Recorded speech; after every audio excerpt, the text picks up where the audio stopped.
tireoide também ajuda na regulação do cálcio.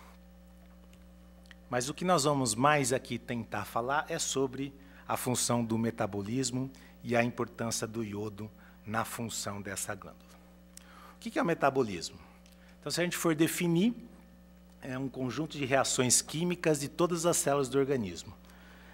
O que a gente tem que entender é o seguinte: sem metabolismo, nenhuma célula funciona, não tem atividade química. Então, o metabolismo ele é fundamental para regular a função de todos os órgãos do corpo. Regula a função do coração, do cérebro, dos rins, do fígado. E, para a produção desses hormônios, o iodo é fundamental, porque nós não produzimos iodo no nosso organismo. Então, a gente tem que ingerir o iodo. Aí tem até uma discussão muito importante nos dias de hoje, porque a Anvisa acabou de determinar uma mudança nessas concentrações de iodo. O iodo, tanto a falta dele quanto o excesso, pode fazer mal. Então, nos anos 50, por exemplo, a Agência Nacional da época, Anvisa, não devia chamar Anvisa na época, né, mas na época foi determinado por lei que todo sal brasileiro tinha que ser iodado. Isso aí, para evitar esse tipo de coisa, o que a gente chama bócio endêmico. Então, no passado, era muito comum. Chegava a 20% da população que tinha aqueles papos grandes no pescoço, né? Exatamente, o chamado bócio endêmico que a gente chamava. Isso hoje ainda existe, mas é pouco comum, exatamente por causa dessa determinação de suprir com iodo todo o sal de cozinha que a gente consome. Agora, com essa determinação... Doutor, mas esse bócio era causado pelo excesso ou pela falta do iodo? Exatamente, pela falta do iodo. Até os anos 50 não se colocava iodo no sal. Então, isso era muito comum. Aí, colocando o iodo no sal, essa frequência desses bócios, esses gigantes assim, diminuiu de 20% para cerca de 1% hoje a frequência desses bócios endêmicos, que a gente chama. Fala que é endêmico porque tinha cidades que praticamente todas as mulheres da cidade tinham esse bócio. Agora, isso teve um efeito colateral. Então, diminuiu o número de bócio, mas aumentou o número de tireoidite, que é uma inflamação da glândula tireoide. Quando você põe na balança, é melhor o excesso do que a falta de iodo.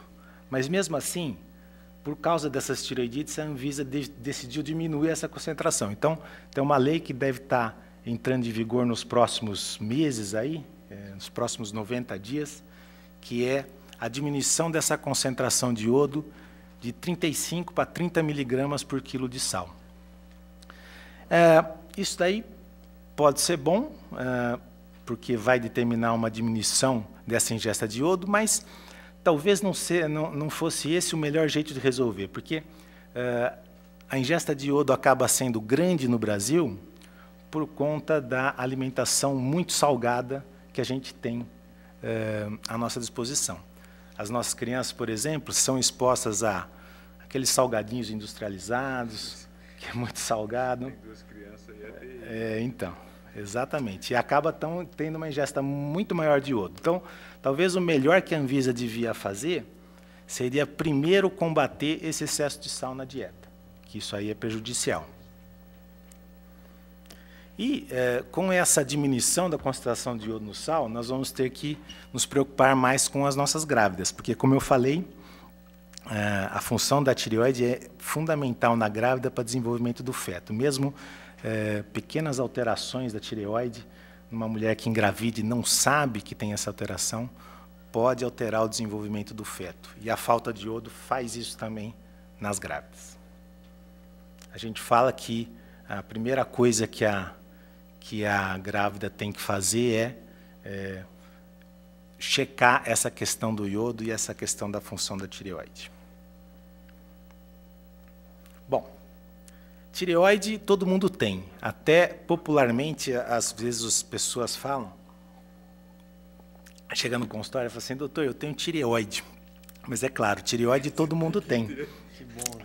O problema não é ter a tireoide, o problema é qual a alteração que essa tireoide tem. Então, eu vou aqui tentar resumir quais são esses problemas mais comuns na tireoide.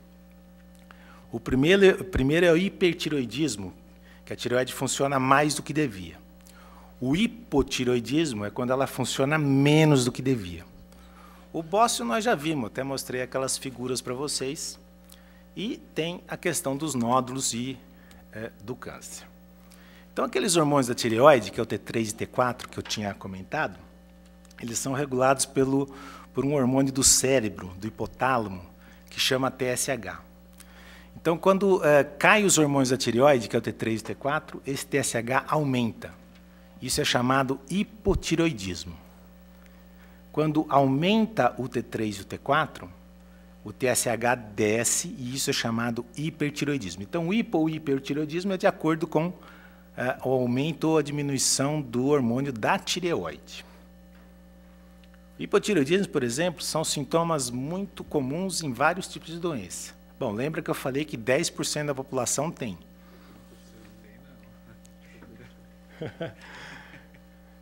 Explica a queda de cabelo de algumas pessoas, não de todas, né?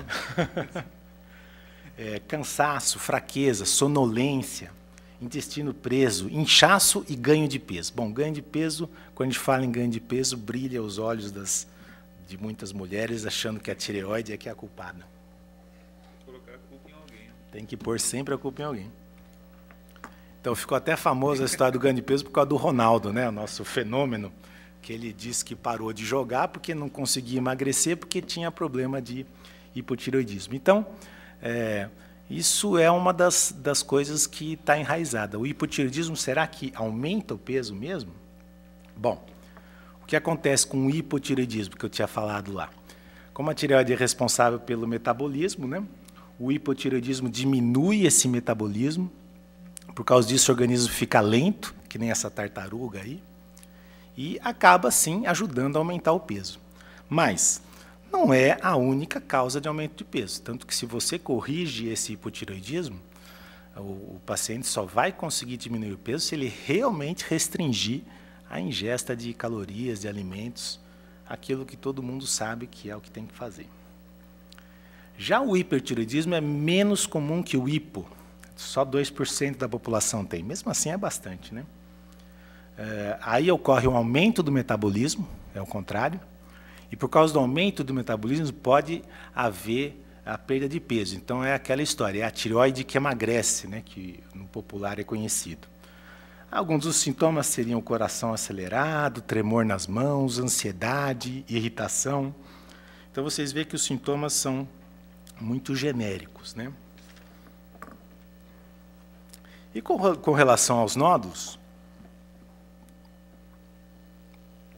eles são muito frequentes na população, cerca de 10 a 15% tem algum nódulo na tireoide.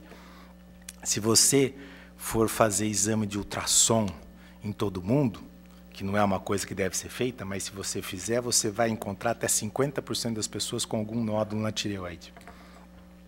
Mas a boa notícia é que 95% desses nódulos são benignos. Então, a grande maioria você não precisa fazer nada. Só 5% desses nódulos que são malignos, que é o tipo de câncer que a gente vai tratar.